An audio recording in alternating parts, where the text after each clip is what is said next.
जलसों में, सुन्नी इज्तिमात के अंदर आप तक पैगाम पहुंचाए जाते हैं। किसका पैगाम? तवज्जो चाहूंगा, किसकी बात पहुंचाई जाती है? अल्लाह की बात और उसके रसूल सल्लल्लाहु अलैहि वसल्लम की बात। अब आपसे पूछता हूं, आपका बेटा, आपका मुलाजिम, आप मुलाजिम से कहें जरा तवज्जो दो, क्यों ध्यान नहीं देते हो? वो ऐसे मुंह करके निकल गया।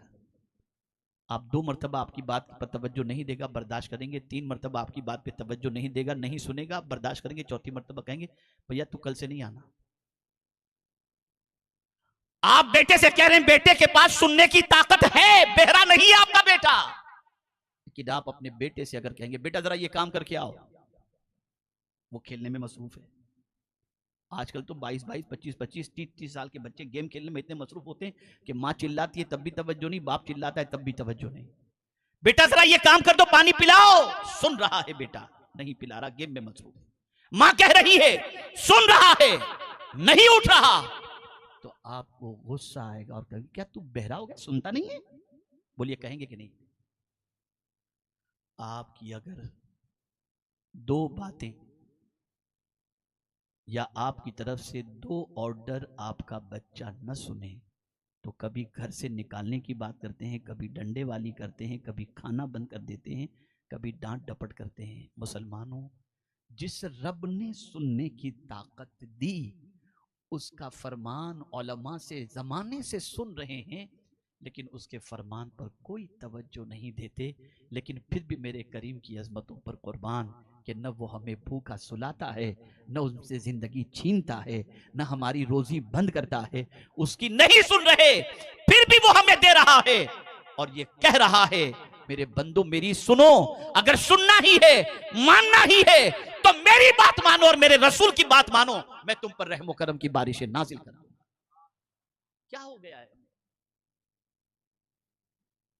कहां जा रहे हैं हम? है कोई जो हमें सुनने की ताकत दे? अल्लाह ने सुनने की ताकत अता फरमाई। हम सबकी इस कान से सुनते हैं, शैतान की भी सुनते हैं। हमारे बच्चे बच्चियां कान में ईयरफोन लगा करके, एयरपोर्ट लगा करके इतने मस्त होते हैं गाने सुनने वगैरह के अंदर कि उनको किसी चीज का होश ही नहीं रहता। क्या कभी आपके दिल में यह ख्याल भी हुआ कि जिसने सुनने की ताकत दी है जरा उसकी भी कुछ सुन ले, जरा उसकी भी कुछ सुने, वो क्या कह रहा है? सबकी तो सुनते हो, कभी रब की सुनने की भी तो फिक्र करो। बल्कि रब की सुनने की बात तो ऐसी है कि अब तो रब की बात ही माअज़ल्लाह मुसलमानों को अच्छी नहीं लगती। सबकी बात अच्छी लगती है, रब ही की बात अच्छी नहीं लगती।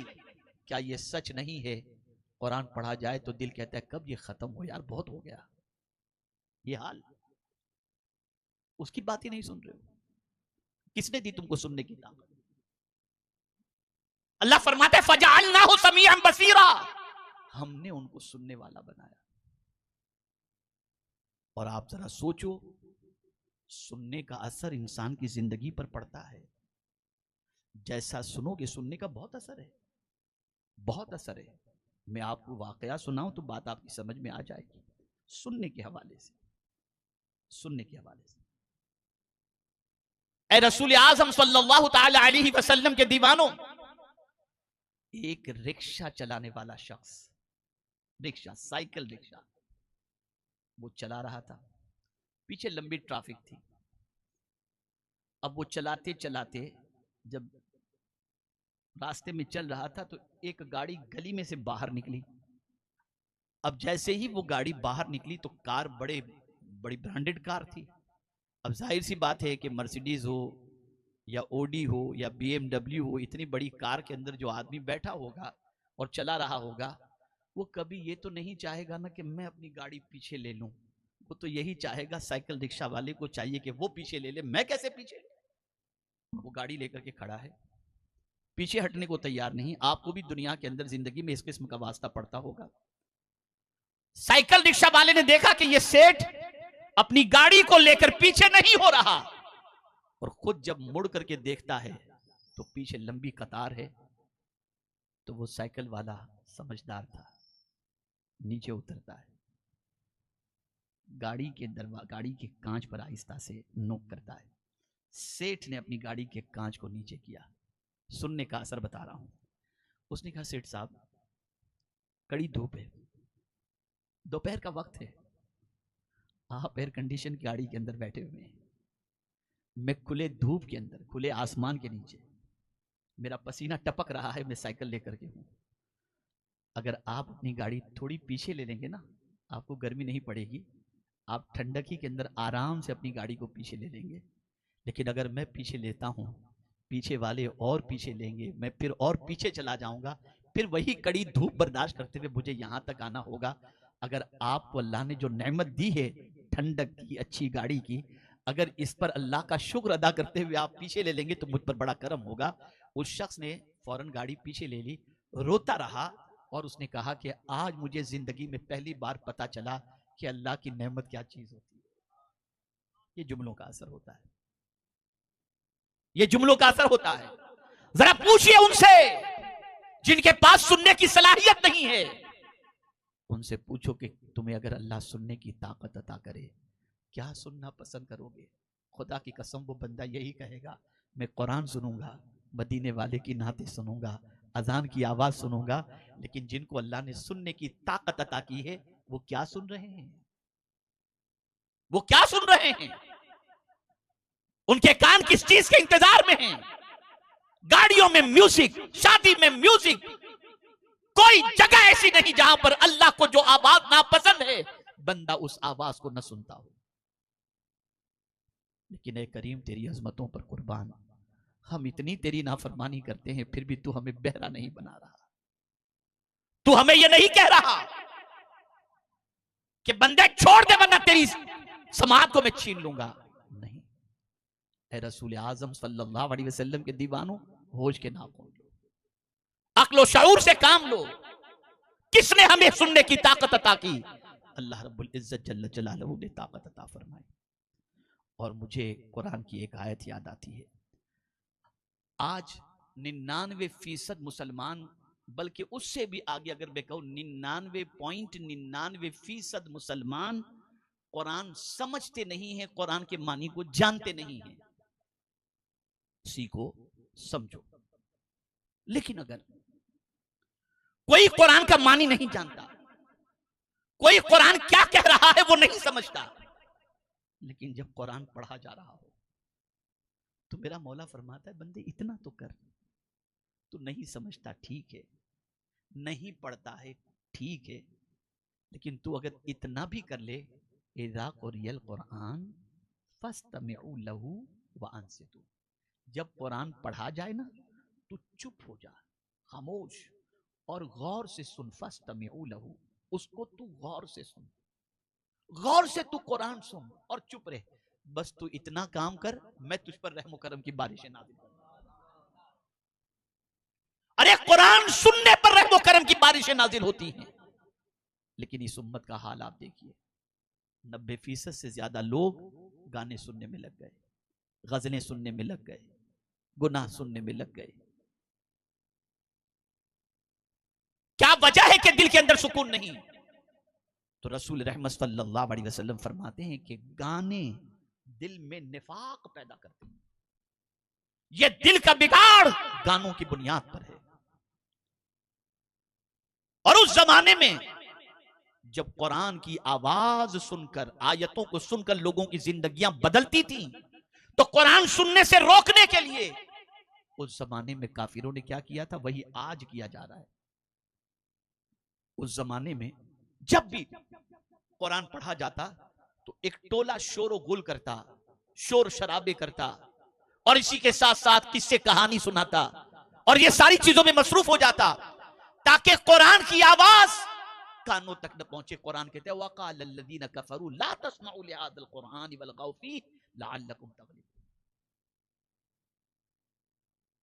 मत सुनो इस कुरान को। उस जमाने के लोग कहा करते थे। और आज भी कुरान सुनने का रिवाज खत्म हो गया। मियाँ इतना सुन लो, जैसे कुरान पढ़ना नबी की सुन्नत है ना, कुरान सुनना भी हुजूर की सुन्नत, और कुरान सुन करके रोना भी हुजूर की सुन्नत मुबारक। हज़रत अब्दुल्लाह इब्न मसऊद रज़ियल्लाहु ताला अन्हु से मेरे आका सल्लल्लाहु अलैहि वसल्लम ने फरमाया, अब्दुल्लाह मुझे कुरान सुनाओ। हजरत अब्दुल्ला इब्न मसूद रज़ी अल्लाह ताला अन्हु अर्ज करते, सरकार कुरान तो आप पर नाजिल हुआ, मैं आपको कुरान सुनाऊं? सरकार ने फरमाया, मुझे दूसरों से कुरान सुनना भी अच्छा लगता है। हजरत अब्दुल्ला इब्न मसूद ने कुरान पढ़ना शुरू किया रज़ी अल्लाह ताला। जब इस आयत करीमा पर पहुंचे, फकैफ़ इज़ा जिअना मिन कुल्लि उम्मतिन शहीद, यहां जैसे ही पहुंचे देखा नजर उठाकर तो हुजूर की आंखों से आंसू जारी थे। सरकार, आज मुसलमान क्या सुन के रोता है? मुझे एक मुसलमान ऐसा बता दीजिए जो कुरान सुनकर रोता हो। एक मुसलमान बता दीजिए। गजलें सुनकर रोते हैं, गाने सुनकर के रोते हैं, इमोशनल सीन पिक्चर में देख करके रोते हैं। क्या हाल हो गया? ऐसे लोगों पर हमको रोना आता है। जरा सोचो, आज हमारा हाल क्या हो गया? हमारे से ज्यादा अल्लाह की नेमतों का नाशुक्रा कौन होगा कि जिस करीम ने सुनने की कुव्वत अता फरमाई, उसी की बात नहीं सुन रहे, सबकी सुन रहे, सबकी सुन रहे। लेकिन उसने फितरत के अंदर ये चीज रखी है। फितरत के अंदर एक शराबी मुसलमान हो, जानी मुसलमान हो, जुए के अड्डे को चलाने वाला मुसलमान हो, उसके घर बच्चे की पैदाइश हुई। जैसे ही बच्चा पैदा होता है तो फौरन टॉर्च लाइट उसकी आंख में डालकर, वो देखता नहीं कि बच्चे को देखने की ताकत है कि नहीं, नहीं नहीं, वो शराबी हो, कबाबी हो, जैसा भी हो, वो फौरन बच्चे की पैदाइश, अरे इमाम साहब कहाँ मिलेंगे, बांगी साहब कहाँ मिलेंगे, क्या काम है भाई तुम्हारा इमाम साहब और बांगी साहब से? मेरे बच्चे के कान में जल्दी से अजान कह दो। शराबी को फिक्र है कि बच्चा पैदा हुआ है, जल्दी से इसके कान में अल्लाह की आवाज पहुंचाई जाए। तो क्या ये उसी वक्त तक तुम्हारी फिक्र थी कि उसके कान में अल्लाह का जिक्र पहुंचे और जिंदगी भर अल्लाह के जिक्र से गाफिल रहे? नहीं, फितरत में और सुन्नत में ये चीज इसलिए रख दी गई ताकि पैदा होते ही बच्चा ये महसूस कर ले, मैं जिस घर के अंदर पैदा हुआ हूं उस घर में अल्लाह को माबूद माना जा रहा है, बड़ा माना जा रहा है, और उसके दिल को तस्कीन की दौलत नसीब हो जाए। लेकिन अफसोस की बात, आज मुसलमानों का हाल यह है कि पैदा होते हैं तो अल्लाह अकबर सुनना पसंद करते हैं और मरने के बाद अल्लाह अकबर सुनना पसंद करते हैं, या 2 ईदों में अल्लाह अकबर सुनना पसंद करते हैं। बाकी 4 बजे तक जगते रहेंगे, जैसे ही मुअज्जिन अल्लाह अकबर कहेगा सीधा बिस्तर पे जाके लेट जाएंगे। ये हाल हो गया। ऐ रसूल आजम सल्लल्लाहु ताला अलैहि वसल्लम के दीवानों, तो सुनने की ताकत, सुनने की कुव्वत अल्लाह ने अता फरमाई, और अता फरमा कर ये फरमा रहा है, क्या फरमा रहा है? इन्ना खलकनल इंसान मिन नुतफतिन अमशाज नबतली फजअलनाहु समीअन बसीरा। हम उनको आजमाएंगे, उनको आजमाएंगे कि सुनता क्या है ये। अगर गुनाह की बात सुन रहे हो तो फेल, और कुरान सुन रहे हो तो पास। ये आजमाइश है हमारी, काम देकर हम आजमाए गए, कुव्वते समात देकर अल्लाह हमें आजमा रहा है। और आज का इंसान समझ रहा है मेरे कान में जो चाहूं सुनूं। नहीं, कहां से आया आपके पास कान? किसने सुनने की ताकत दी? ये अल्लाह ने दी है, इम्तिहान के लिए दिया है अल्लाह ने कि देखो मेरा बंदा क्या सुनता है। बात सुनने की आई, इससे पहले भी मैं कह चुका हूं, फिर सुनने की बात है तो मैं अर्ज करता हुआ चलूं। उम्मुल मुमिनीन हजरत आयशा सिद्दीका रदी अल्लाह ताला अन्हा हर हफ्ते अपनी मां के घर तशरीफ ले जाती थी। एक बार गई, आने में ताखीर हुई, सरकार सल्लल्लाहु अलैहि वसल्लम इंतजार कर रहे थे। ताखीर से जब पहुंची वो, तो सरकार सल्लल्लाहु अलैहि वसल्लम ने उम्मुल मुमिनीन हजरत आयशा सिद्दीका रदी अल्लाह ताला अन्हा, जिनको प्यार से सरकार सल्लल्लाहु अलैहि वसल्लम हुमैरा कहा करते थे, इरशाद फरमाया, हुमैरा क्या बात है कि आज आने में तुझे ताखीर हो गई? तो अर्ज करती है, सरकार मैं वक्त ही पर चली थी, बिल्कुल टाइम पर चली थी, लेकिन जब मैं मस्जिद नबवी शरीफ के करीब पहुंची तो मस्जिद नबवी शरीफ से कुरान की तिलावत की ऐसी आवाज आई कि मैं उस तिलावत को सुनने के लिए वहीं दीवार के पीछे रुक गई। खड़े रहकर मैं कुरान सुन रही थी, सरकार पढ़ने वाला ऐसा पढ़ रहा था कि मेरे पैर वहीं रुक गए, वहीं जम गए मेरे पैर। इतना वक्त निकल गया मुझे पता ही नहीं चला। सरकार फरमाते हो मेरा कौन पढ़ रहा था? का हुजूर क्या मालूम कौन पढ़ रहा था, लेकिन पढ़ने वाला इस तरीके से पढ़ रहा था कि मेरे पैर वहीं जम गए। अल्लाह अकबर, अल्लाह अकबर। उम्मुल मुमिनीन मिजाज अता कर रही हैं, जहन अता कर रही हैं कि कुरान सुनने में इतने डूब जाओ कि तुम्हें किसी चीज का होश न रहे। और आज सीरियल और गाने में माँ इतनी मऊ हो जाती है कि बच्चा रो रो कर भूख से तड़प तड़प के बेचारा यूं ही सो जाता है। माँ का कोई सीन मिस नहीं होना चाहिए, कोई पिक्चर मिस नहीं होना चाहिए। अल्लाह बिल्लाह। है किसी माँ के अंदर ये जज्बा जो कुरान रोज सुने? आप जरा सोचो, आप अंदाजा लगाओ। हमारी तबाही की ये वजह है, हमारी बर्बादी की ये वजह है, हमारी परेशानी की ये वजह है। यहाँ परेशानी और बर्बादी की वजह यह है कि जो सुनना था वो नहीं सुन रहे, और जो नहीं सुनना था वो सुन रहे। ये सबसे बड़ी वजह है। आदत बनाओ, मामूल बनाओ रोजाना कुरान सुनने का, रोजाना कुरान पढ़ने का, रोजाना अल्लाह की किताब को देखने का। ये मामूल बनाओ। अगर ये मामूल नहीं बनाओगे ना तो कयामत में जवाब देना भारी पड़ जाएगा। बहुत मुश्किल है, कयामत की डगर बहुत मुश्किल है। जिनको जन्नती होने की बशारत भी मिल गई थी ना, वो भी कयामत को याद करके डरते थे, लरसते थे, वो भी लरसते थे। अब यहां मैं आपको समझा दूं, ये दुनिया की कशिश, ये दुनिया की बहुत सारी चीजों को सुनने का जज्बा, देखने का जज्बा, थोड़ा सा समझा दो कितनी दुनिया है और क्या है, हम कितने बेवकूफ है। मैं आपको बताऊं, एक नन्हा सा बच्चा अगर रो रहा है, छोटा सा बच्चा, दूध पीता बच्चा रो रहा है, मां चूल्हे पर खाना पका रही है, सालन चूल्हे पर रख चुकी है, रोने वाले बच्चे को चुप कराने के लिए, भूख से जो बच्चा रो रहा है, वो अगर दूध पिलाने के लिए बच्चे के पास आती है तो सालन जल जाएगा, और नहीं आती है तो बच्चा रोता रहेगा। तवज्जो चाहूंगा, तो मां क्या करती है? मां दौड़ती हुई आती है और सीधा निप्पल लेती है और निप्पल बच्चे के मुंह के अंदर रख देती है। बच्चा उस निप्पल को चूसते चूसते सो जाता है। पेट नहीं भरता निप्पल से, लेकिन थोड़ी देर की राहत मिल जाती है। फिर आधे घंटे के बाद बच्चा शोर मचाना शुरू करता है भूख की वजह से। तब तक माँ का सालन भी बन चुका होता है। फिर माँ आती है और अपने बच्चे को गोद में लेकर दूध पिलाती है। तो जितनी देर निप्पल से बच्चे को राहत मिलती है, ये दुनिया की सारी चीजों से हमें भी इतनी ही देर की राहत है। असल राहत यहाँ की नहीं, असल राहत वहां की है। लेकिन हम निप्पल में मस्त हो गए, ये दुनिया के चंद लम्हों की चीजों में। कह दिया अल्लाह ने, ये पहाड़, ये सारी चीजें जो जमीन पर तुम्हें नजर आ रही हैं, मैं सबको चटियल मैदान बना रहा। एक सूर फूकेगा, सब चटियल मैदान। हजरत इस्राफील सूर फूकेंगे, चटियल मैदान हो जाएगी ये जमीन। बिल्कुल पहाड़ पहाड़ सब खत्म, बंगले बंगले सब खत्म, कुछ भी नहीं रहेगा। लेकिन हम भूल गए। तो कुरान सुनने की आदत रखो, कुरान पढ़ने की आदत रखो। तो कुरान कहता है कि हमने उनको सुनने वाला बनाया, वह बसीरा, और देखने वाला। ये देखने की कुव्वत भी अल्लाह ने अता फरमाई। देखो, अल्लाह अकबर, ये रोशनी आंख की कितनी अजीम चीज है, कितनी अजीम चीज है। आप मुझे बताइए, जिन आंखों ने मुस्तफा का जलवा देख लिया, वो आंखें कितनी खुशनसीब होंगी। आंखें कितनी खुशनसीब, आंखें कितनी अजीम नेमत है, कितनी अजीम नेमत है। अल्लाह ने आंख देकर भी इम्तिहान लिया है कि देखो मेरा बंदा देखता क्या है, क्या देखता है। अब मैं आपसे पूछना चाहता हूं, खासकर उन नौजवानों से, मैं बदगुमान तो नहीं हूं, लेकिन जो नौजवान भटक जाता है और न जाने क्या क्या देखता है, मैं उससे पूछता हूं, जरा बताओ, कयामत में अल्लाह अज़्ज़ व जल्ल पूछेगा आंखों से क्या देखा था, क्या जवाब देंगे? अल्लाह ने ये आंखें देखने के लिए दी, क्या देखो इसे? तो मेरे आका सल्लल्लाहु अलैहि वसल्लम फरमाते हैं, अन-नज़्रु इलल मुसहफ़ इबादतुन, आंखों से कुरान देखना इबादत है।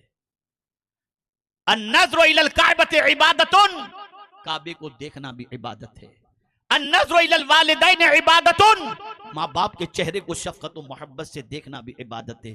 अन-नज़्रु इलल उलमाए इबादतुन, उलमाए बाअमल के चेहरे की ज़ियारत भी इबादत है। जिसे देखना चाहिए वो नहीं देख रहे। और आज हमारी कौम क्या देख रही है मुझे नहीं मालूम। आंख देखकर अल्लाह इम्तिहान ले रहा है, अल्लाह इम्तिहान ले रहा है। हम इस दुनिया में इम्तिहान गाह के अंदर हैं। आराम गाह में नहीं। जुमले पर तवज्जो चाहूंगा। इम्तिहान गाह के अंदर हैं, आराम गाह में नहीं है।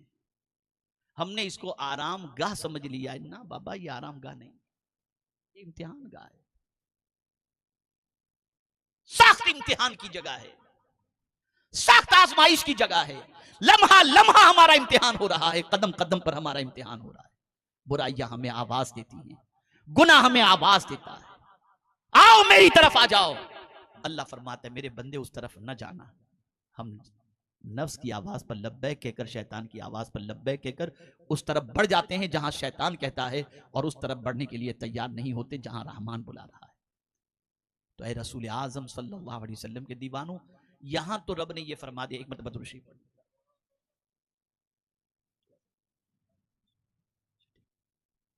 यहां तो रब ने यह फरमाया कि समीअम बसीरा, हमने सुनने और देखने की ताकत अता फरमाई ताकि आजमाएं। अब आखिरी बात अर्ज कर दूं, मौजू बड़ा तवील है, लेकिन अब यहां सुनने और देखने की बात अल्लाह ने नहीं फरमाई, डायरेक्ट मौत और जिंदगी की बात फरमा दी। दो ही चीजें, या जिंदा या मुर्दा। ए अल्लाह, तूने मौत और जिंदगी क्यों पैदा फरमाई? अल्लज़ी खलक़ल मौत वल हयात लियब्लुवकुम अय्युकुम अहसनु अमला। उसने मौत और जिंदगी इसलिए पैदा की ताकि तुम्हें आजमाए कि तुम में कौन है जो अच्छा अमल करता है। तो ए रसूल आजम सल्लल्लाहु अलैहि वसल्लम के दीवानों, इस दुनिया में हम आए हैं उस दुनिया को संवारने के लिए।